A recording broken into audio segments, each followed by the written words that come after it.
I'm going to go ahead and start recording. Let's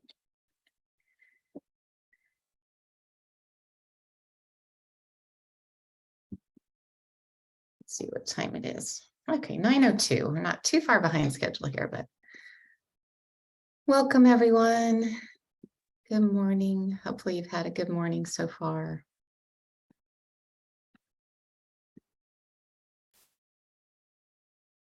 Dr. Taylor, you have a question?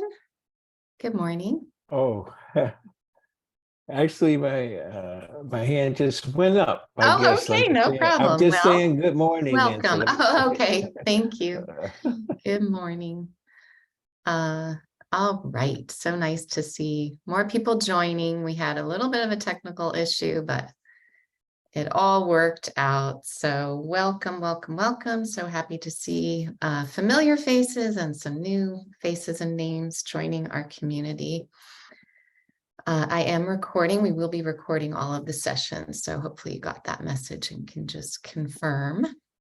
So I'm Lisa Sullivan. I'm a lecturer here at UC Davis, and I'm also the PI on a CTARN grant, and I'll tell you more about that in a moment. But I'll be just making some quick acknowledgments, tell you a little bit about our community, give you a little bit of a background in the context of what STENT is and who we are. And then I'll be doing a quick overview of the next 2 days and some logistics. And then I'll introduce our keynote speaker, Mica Pollock. So before I begin, I just want to take a moment to acknowledge the land on which I'm working and living. Here at UC Davis, there are 3 federally recognized Patwin tribes: the Kachil-Dihi Band of Wintun Indians of the Calusa Indian Community, the Quetzal-Dihi Wintun Nation, and the Yocha-Dihi Wintun Nation. So important that we acknowledge their stewardship of the land. And if you're interested and don't know the name of the tribal lands on which you live and work, you can go to this website. But if you do know, maybe you can put that in the chat so we can all learn about where you live and work. That would be exciting for me to see. Thank you.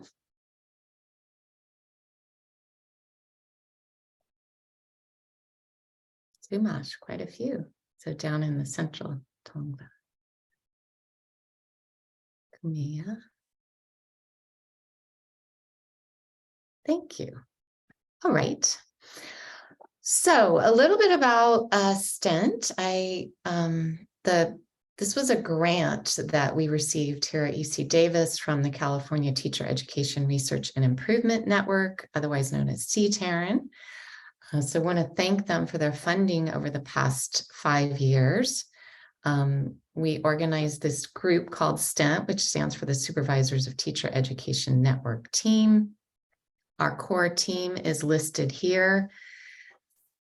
Personally want to thank all of them for inspiring, motivating, and engaging me in this work over the past 5 years. It's been really, really rewarding, and it's just kept us all really energized. So a special thanks to Andrew Hood, who's been responding to my, urgent emails and texts over the past few days and has really helped organize and will be facilitating many of the workshops over the next few days with me, along with Jane Kim and Evelyn Young, who will be facilitating a few.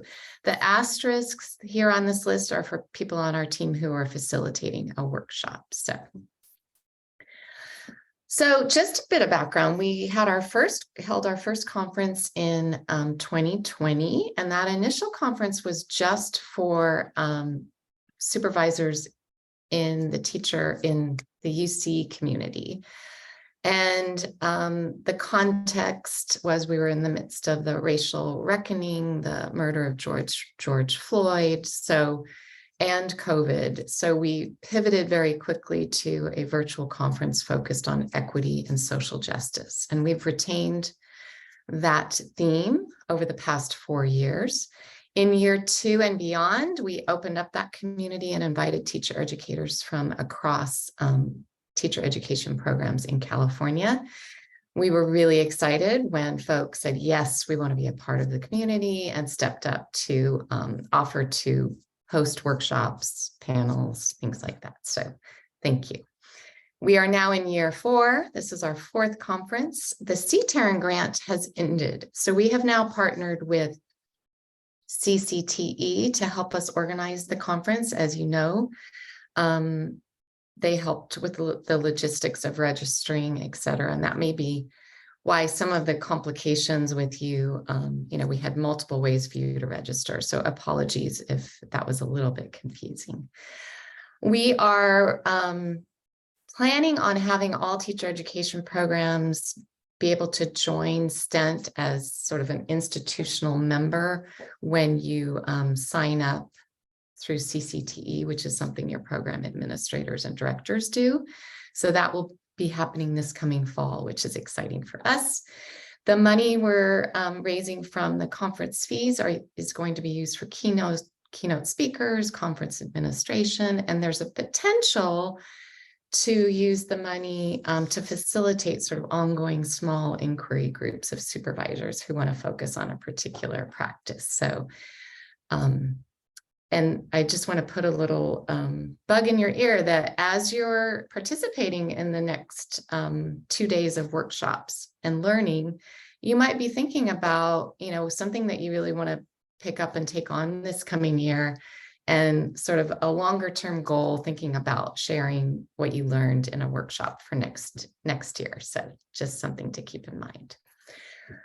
So a big thank you to the workshop facilitators. Once again, we reached out, said who's interested in sharing something that they have learned or that they use.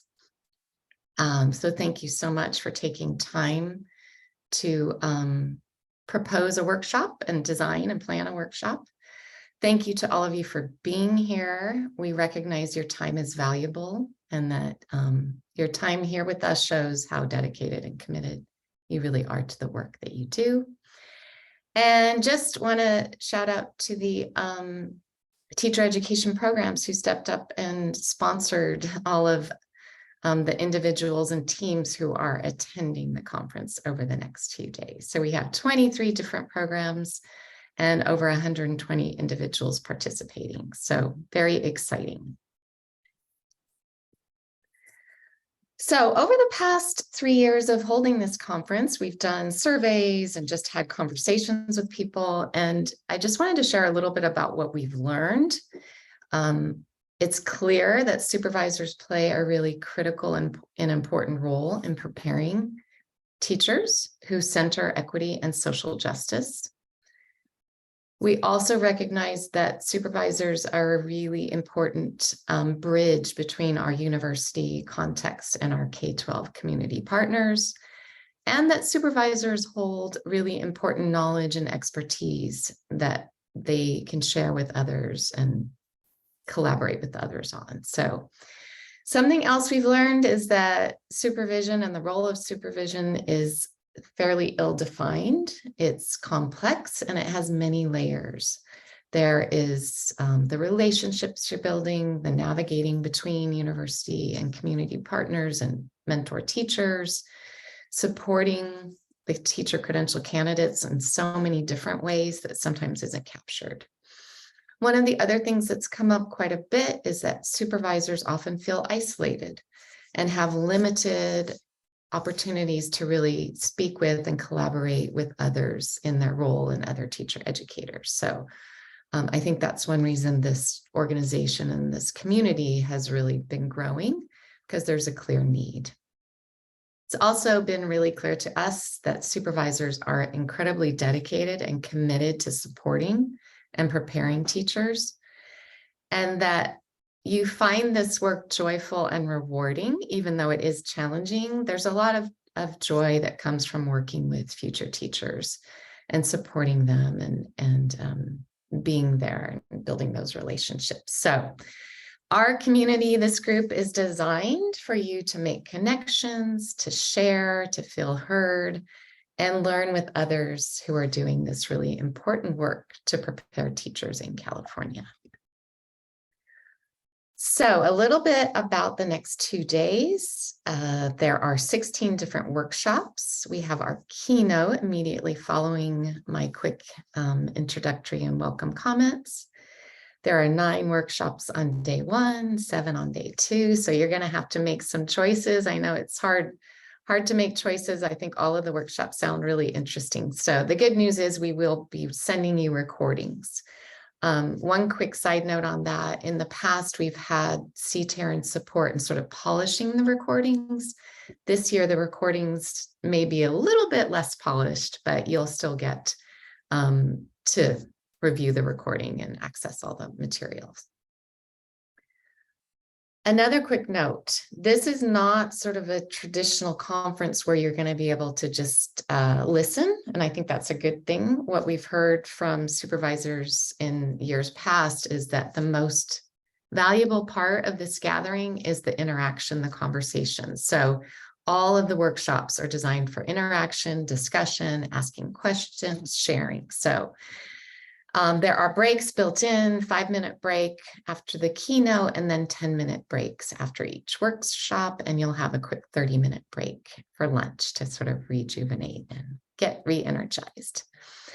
At the end of the day, we will be setting up a quick debrief conversation and then community building activities. And then I'm going to put you into breakout rooms by teams so that you can kind of talk about next steps and what you learned and share ideas. So, all right, I want to just quickly have Andrew Hood share a little bit about the pre-conference survey that you should have received. And if you didn't, we will make sure that you received that. So Andrew, do you want to share?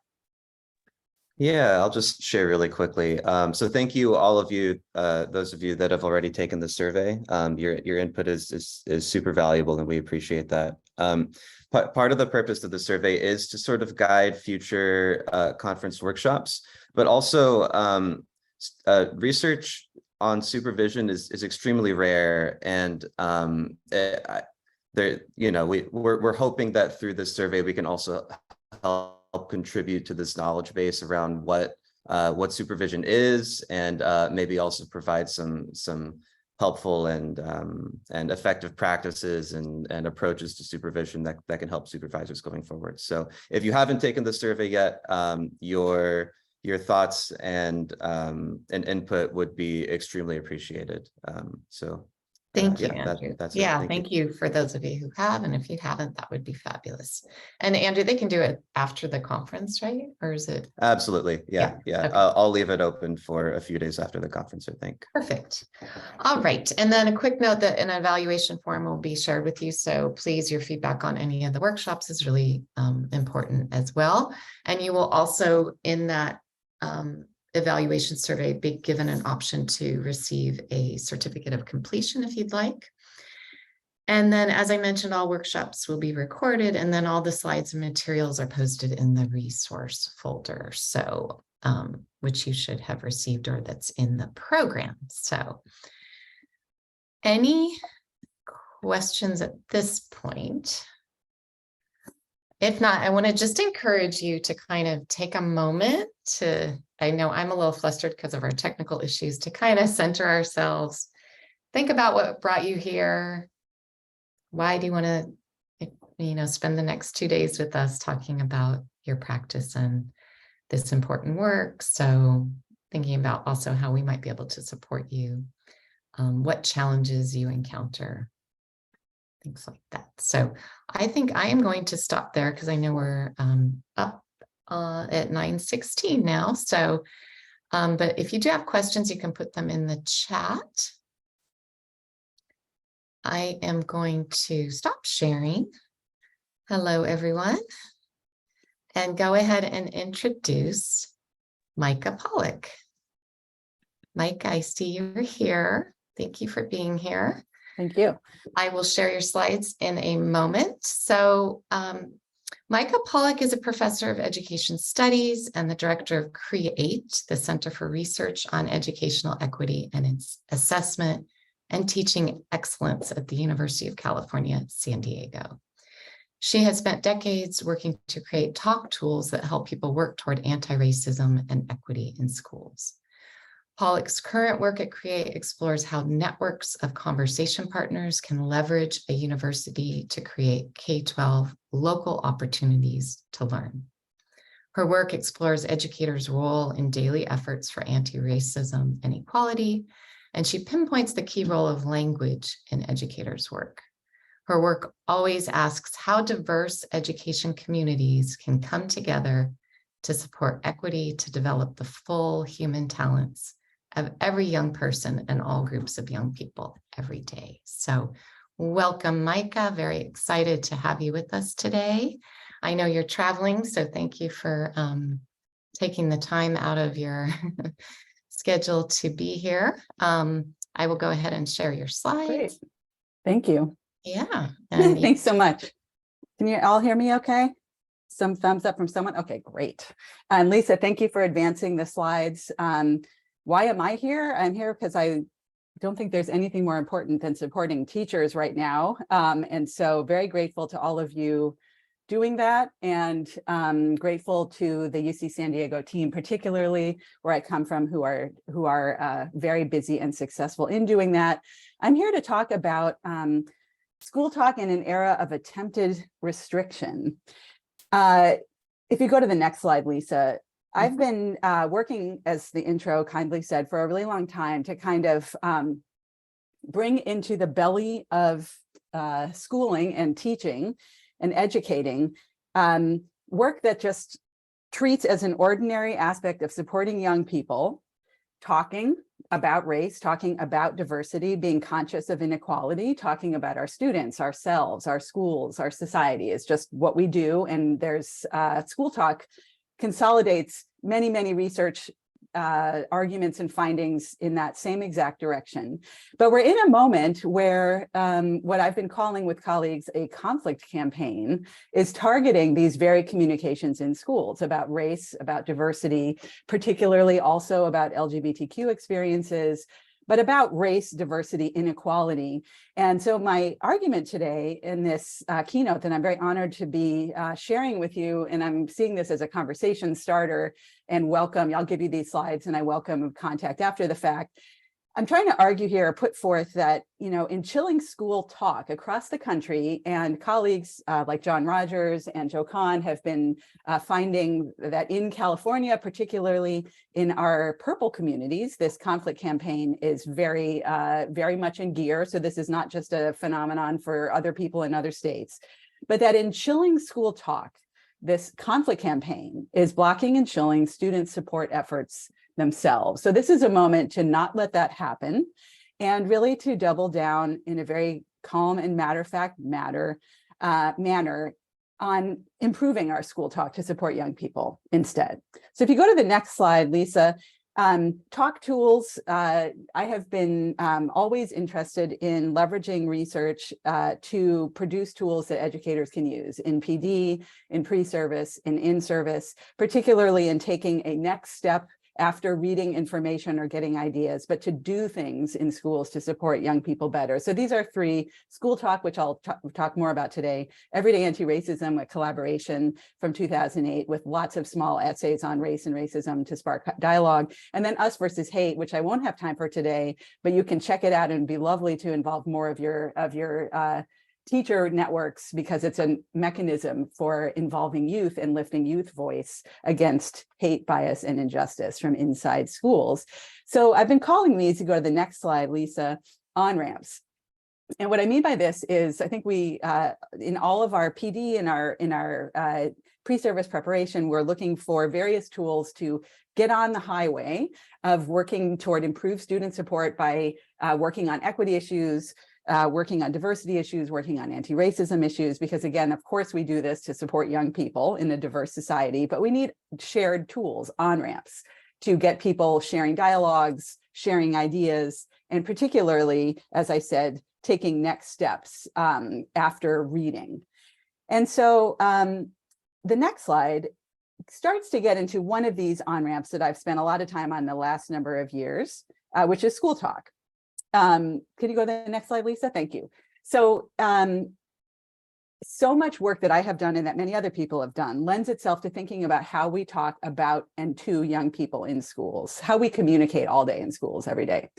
And so I wrote Schooltalk as an on-ramp to getting people to think about teachers, educators in all roles actually, or pre-service students, even thinking about becoming educators later, thinking about the way we talk all day in education, in schools, and critically thinking about it, its pros and cons for this task that we have in front of us in this profession, which is supporting young people. If you go to the next slide, in Schooltalk, I tackle a bunch of domains, and we'll advance through this slide, Lisa, one click at a time, in 7 chapters. So group talk, the first one, is really getting us to think critically about the labels we use in schools all day for types of children and types of people, and which of those labels and labeling acts harm young people and which are essential to supporting young people, because it can go either way. I spent a lot of time studying what I called color muteness, about how if we don't talk about race in schools, we can't fix racial inequality in schools. At the same time, there are a lot of labels we use in schools that every day, at risk, the ELs, that can actually keep us from meeting the needs of actual students, because there's so much information about young people that is out of the picture, or our words are inaccurate, or our words are even denigrating, or our words have deficit packed into them. So pros and cons of group talk. The next one, inequality talk, is thinking about all the claims we make in education and in schools about the outcomes of young people, but then how often we fail to really accurately or thoroughly talk through our opportunity systems behind those outcomes. The third chapter, Smarts Talk, is looking at, in fact, centuries of, you can keep going, Lisa, centuries of myths in the United States that have been packed into our everyday claims about who is intelligent and how smarts are distributed. And those are very important to think critically about and counter if we're going to support all students and all groups of students to develop their full human talents. Culture Talk, chapter 4, is getting us to think about these quick claims we make so often in schools and in education about other people's communities and other people's cultures, and how important it is to press for a much more informed, deep learning about real people with real people, instead of quick, often inaccurate claims about other people. Data Talk, 5th chapter of Schooltalk, looks at all those spreadsheets and those data displays where we talk about young people's abilities and how much we leave out of the picture in our discussions of what young people can do, keeping us from supporting young people's actual full talent development. Life Talk gets us thinking about how often we leave much of young people's identities and real lives at the door of schools and don't make space inside schools to talk about real experiences in our real communities and our real nation. And then finally, Opportunity Talk is looking at, in chapter 7, the necessary conversations we need inside schools about how to improve opportunities that often keep us, when we don't have them, from even knowing the opportunities available. So in the next slide, what I usually do with Schooltalk when I do PD is everybody finds something in their school that relates to one of these. I have a conversation with folks about which is of most concern. But if you click one more, Lisa, we're at a moment where a lot of people are targeting schools with a kind of giant cannon that is both legislative and local, and trying to keep all of these kinds of conversations from happening in schools. So my argument here is we can't support students properly if we are being threatened into silence as a profession. And this is precisely what is happening in the nation right now, and also inside many of our communities in California. So I want to spend the rest of the time thinking together about how that is harming student support and what we're going to do about it. So I'm going to rush a little bit now, which I apologize for, and all of these slides will be in your deck. But I want to say a few things about Schooltalk before we leave it. There's a lot of people, and this is part of what we've called the conflict campaign, caricaturing what we do in schools. Indoctrination is a giant caricature word running around right now. What we're trying to do when we do good equity work, good DEI work, is we're trying to inquire. We're trying to spark and launch inquiry ourselves into better supporting students, and with students into their society, into all the things there are to learn. So that quest to learn, the quest to inquire, is what we need to remind people of when we are saying matter-of-factly what we are doing in schooling and in professional development. Slide 9. Schooltalk, next slide, Lisa, tries to get us thinking about how we talk about our students, but also all the things we need to discuss if we're going to support young people, about ourselves, our supports to students, our schools, our school systems, our districts, and also our society. And if we shut down conversations and school talk about our lives in our society with all of its real histories and issues, we cannot sufficiently support young people in a diverse democracy. So the next slide is an image from actually a young person from UC San Diego a number of years ago who gave me permission to use this to spark conversations about how much we need to learn in schools, not only about our students, but about our students' lives in communities, about our treatment of students and how it helps and harms. And this constant inquiry is a punchline of many research traditions, culturally responsive pedagogy, data-driven decision-making, work on implicit bias, but just supporting young people requires learning about real lives in real communities, in real contexts. Next slide. This is a slide I usually talk through much more slowly, but young people made after Ferguson, when Michael Brown was gunned down, this public communication request, they called it "If They Gunned Me Down," trying to very painfully share, even start to spark a conversation about photos that they imagine people would circulate about them if they were gunned down, and photos they would want added to the record to even start to accurately describe or get to know who they actually were. And we saw in 2020, as streets filled with young people saying, not only I want to be seen accurately, but also we want to talk about our society accurately and experiences with racism in our society that are real. And so supporting young people requires talking accurately about our society. And that's exactly what people are trying to shut down in the conflict campaign. Slide 12 shows some principles from Schooltalk. Again, matter-of-factly saying which talk is helpful. And the red principle here about describing young people in opportunity contexts accurately is crucial to student support, is, again, a key kind of school talk that many people are going after with law and local intimidation efforts. It's the effort by educators to talk accurately with young people and with other educators about our lives in our actual society. So slide 13, I want to turn now for a few minutes, and I'm going to head toward finishing at 9:40 so that we, 9:40, so that we have time to dialogue.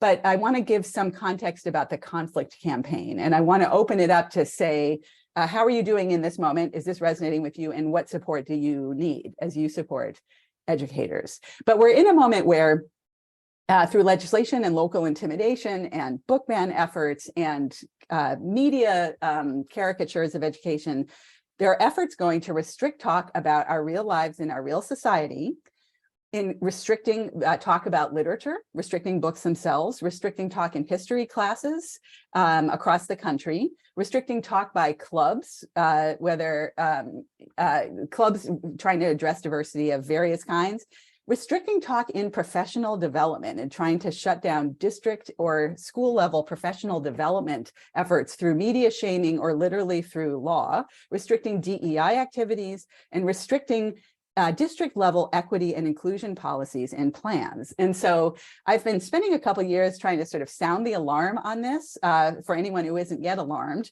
as a national phenomenon, because shutting down this kind of school talk that should be basic student support work is harming the quest of student support that is basic to education and the work of the educator.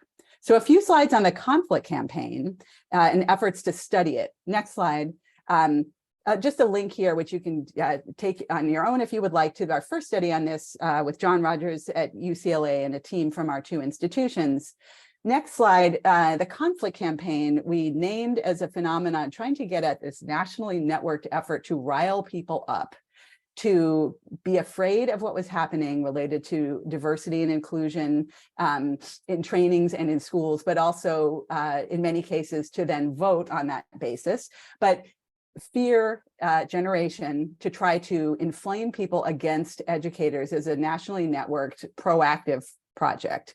PEN America has been really at the forefront. You can look at each of my highlighted things on these next slides I'm rushing through. Really in the forefront of tracking legislation happening across the country and book bans happening across the country. And I've had to update slides repeatedly because it just keeps rolling. We now have 28 laws in 17 states and over 300 bills about restricting learning, about race, about racism, about LGBTQ experiences, and about a whole host of murky things that are being framed as off limits. And we have over 4,000 book ban cases across the country tracked by PEN America. Next slide, just to make the point that, again, a proactive effort to caricature education. At a moment when many people were starting to try to do more work, like this association here, engaging issues of race and racism and diversity in education as a basic form of student support that we need to continue to improve at. It's not like the field was amazing at this when the conflict campaign started rushing schools, but we need to be able to improve it, and to be able to improve it, we cannot be intimidated away from it. But this very sort of combative, inflammatory effort to describe what we do in schools to make people afraid. Next slide just reiterates the scale of this. And you see California there, still not with sort of state level legislation, even while this slide is slightly outdated, but we have a lot of local stuff going on as well. And also our teachers may head to other states, of course, but slide 18 looks at the local, and we started looking at this in our conflict campaign report, John Rogers and I, and he with Joe Kahn have really continued to push some of this sort of local demographic analysis. And you see a lot of, we did a media analysis of who was sort of rushing toward, where were there conflicts erupting in school board meetings and otherwise that made local media, where people were trying to ban CRT, which was framed, as everybody knows now, as a kind of boogeyman concept to cover anything related to race and diversity, even pronouns in schools, CRT. So this kind of caricaturing, where did it erupt? And it has erupted in the places highlighted here, places that are experiencing rapid demographic change, particularly 18% more white flight over the last 20 years, racially mixed places, but still majority white often. And this is the point, the last that John and Joe have continued in their research, purple communities, politically contested communities being particularly ripe for this kind of conflict, where people are made afraid of schooling and go to try to restrict it. Slide 19, I have been really particularly trying to study and then share out publicly findings related to how educators are reacting to all of this, and particularly this censorship of one another and the censorship of self that is chilling. This is the core of what lawyers call the chilling effect, chilling basic student support efforts across the nation. So these slides you can have and look at. There are many quotes, and they send you to different reports that I have been writing in articles, but we're seeing administrators cautioning teachers, sometimes actively restricting teachers. We're seeing districts walk back DEI plans they had in progress. Next slide. We're also seeing many people rise to the occasion. And of course, it's easier in a community where you're not personally being targeted, or where many people are actively supporting you, who are really rising to the occasion to make sure that educators can feel safe to continue to talk about these issues as they support young people. But it's a moment, next slide, where many educators are being left in very unclear, what am I allowed to do kind of situations. So here from New Jersey is a voice highlighted of somebody saying, we need clear and direct statements from people saying that this is, of course, what we do is try to talk about these issues in schools or in professional development, and that as we try to improve in this, they have our back. So slide 22 demonstrates how often educators are themselves self-censoring with that censoring, which I think is an important thing for us to think about. When I first started putting out some of this research, a journalist said, well, you know, I'm not seeing lots of school district, like now everybody censor everything kind of policies. That was at the time. But I said, that's not exactly how the chilling effect works. We have many educators who are getting too afraid, and more studies are showing this nationally, to talk about basic stuff as if it's too controversial. Race and gender. And of course, our schools have always been this way, but the self-censoring of people who were starting to talk about these issues in order to support students is something for real concern, and something that we as supporters of teachers need to be thinking about. Slide 23. Doing more research and giving you this link so you can check it out yourself into the various experiences educators are having across the country. Are they being supported by leaders? Are they being silenced by this sort of multi-level restriction context? Are they being subdued where they used to talk about things and now they're afraid to? Or are they speaking up even in places where restrictions are quite dire? 3 last examples before we open it up to get us thinking.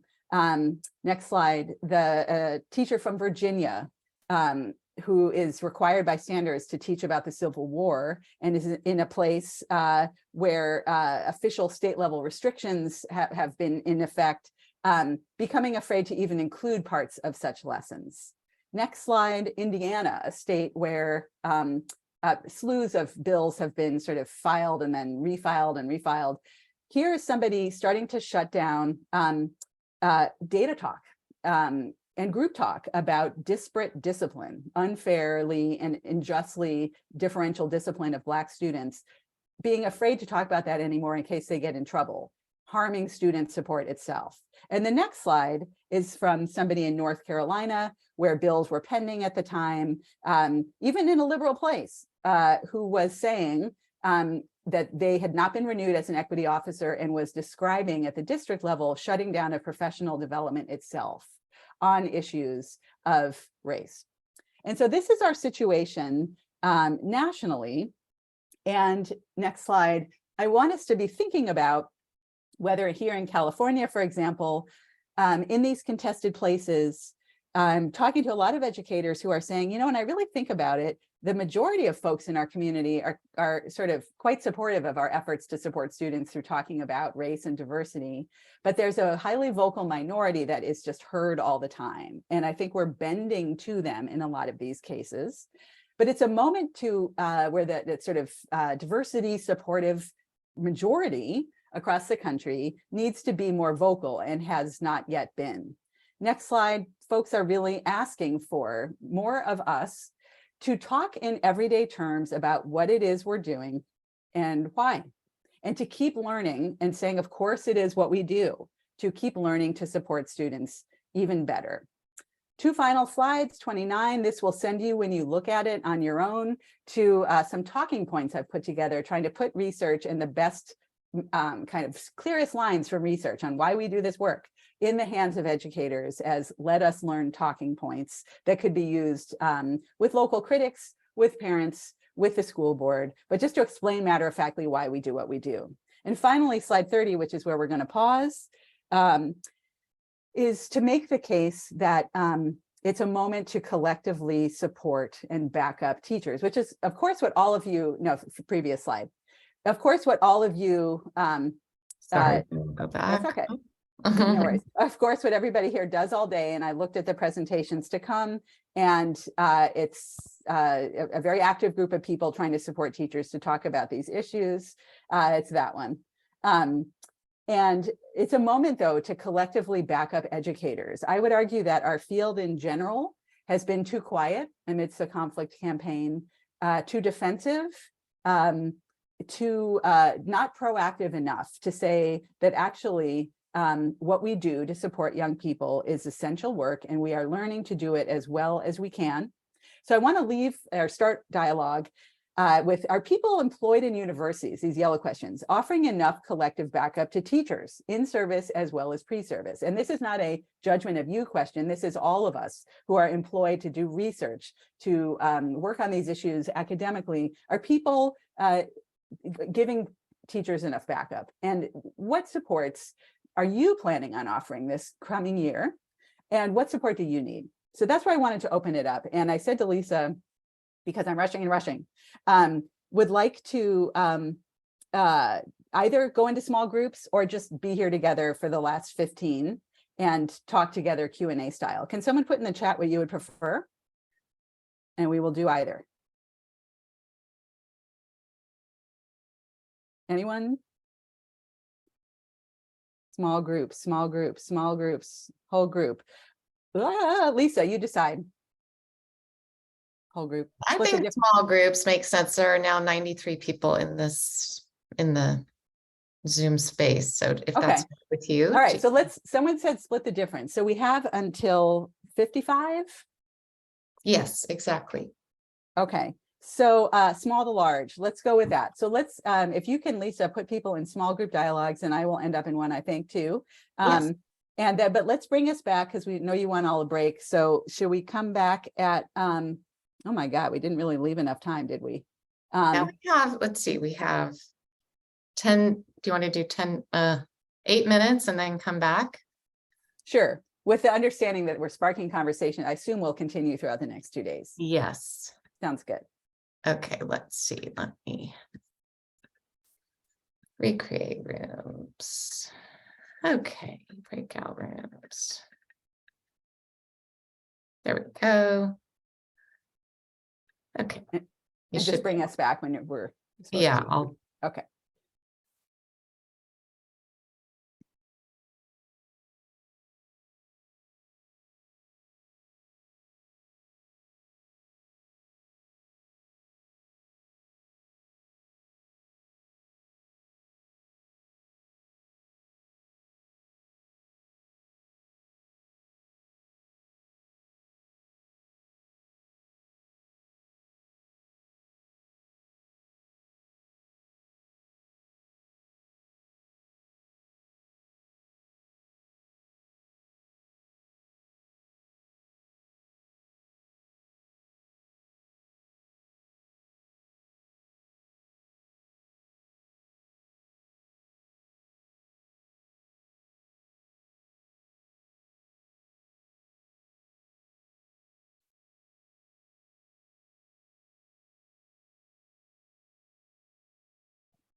hi, Bev, do you need to be put into a room?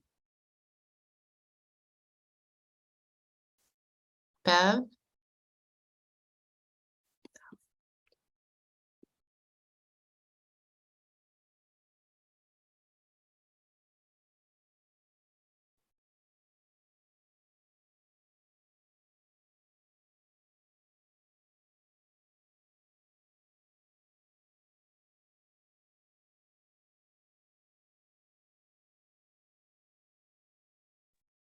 Great. So my bad for not leaving us enough time for this dialogue. I'm hoping again that we have sparked something that will continue, because all the sessions I looked at happening throughout the next couple of days are about people trying to equip young teachers to talk through all of this in professional development when they get to school. We had a great small dialogue about a couple points that maybe I'll just share out, that were, we were talking about the classic perennial issue of new teachers meeting the school system as it is, filled with mentor teachers who might not be on board for what you just taught them, or filled with people who are just learning themselves how to talk about race, racism, diversity, pronouns, etc. And so the need then for collective supports, obviously not just on you, but we need to look at larger entities that support teachers right now. And a couple of the links in the slide deck I've given you are also pointing to examples of community organizations, union efforts, but we definitely need broader backup for our field to keep this work going. And then we had a really useful discussion of where I live on this work is I try to say sort of what language do we use in describing, say, but should we call the conflict campaign, I think this might have even been the chat too, like a big effort to sustain white supremacy as it is, or do we use language that says in different kinds of terms, different kinds of frames, this work is shutting down our ability to support young people? We can say the same thing in all kinds of different ways. And so I think it's useful to be thinking together as those who support teachers from in all our ways about, sort of which ways of talking about the work we do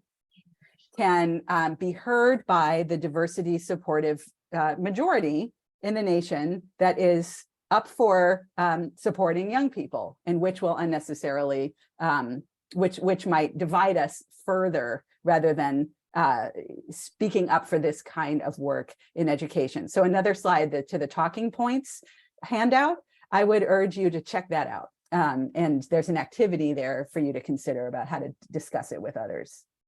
Thank you so much. Thanks for highlighting what you spoke about. And we do have a minute or so. So Edwina, you have a question. Oh, I actually don't have a question, but okay. I'm just listening to what was just said. I was just going to say, one thing is I don't hear us talking about all of the equity and social justice as a humanitarian issue, because I think it would bring more people in if they don't see it as your side and my side. I think being a humanitarian kind of encompasses all of us. Who wouldn't want to be, from that standpoint, that you might get more ears to listen and say this. Well, you get what I'm saying, all of you, I know. For sure. And I think I'm very intrigued by the human rights frame in humanitarian. Schooltalk used this definition of equity that was said in the intro, the full human talent development of every young person in all groups. You can hear that as sidestepping the real stuff we need to talk about, or you can hear that as actually what we're trying to do when we do this work. And so I have been trying to work on different frames for language to get to lower defenses and just get a whole group of people on board to, of course, support students. Been trying anti-hate in Us Versus Hate. Who's going to be pro-hate? Been trying equity and a definition of it in Schooltalk, and still going with anti-racism and trying to make the case that anti-racism is itself humanitarian. Of course we do this. So I think a really nice point about framing. And here we are at 12:55. Lisa, what do you want to do? Yeah, 9:55 here in California. 9:55, sorry. Yes, if maybe one more question, we're going to take a 5-minute break before the next session. But if anybody has a question, comment, or you can put something in the chat. Whoops, is someone okay? It sounds like we are.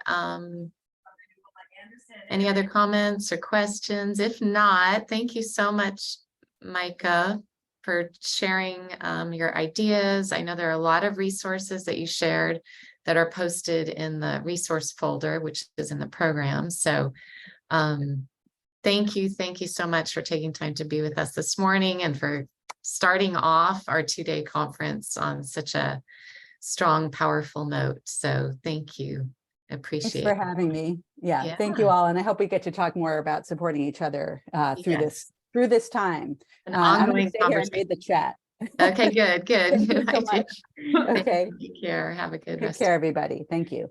And then we posted the links for the next 2 workshops in the chat. So take take a quick stretch break, get more coffee, tea, water, whatever you need to energize yourself for the first workshop. So we'll see you in a little bit. I'll keep this Zoom open for a couple minutes before I hop over to the other one if you have questions.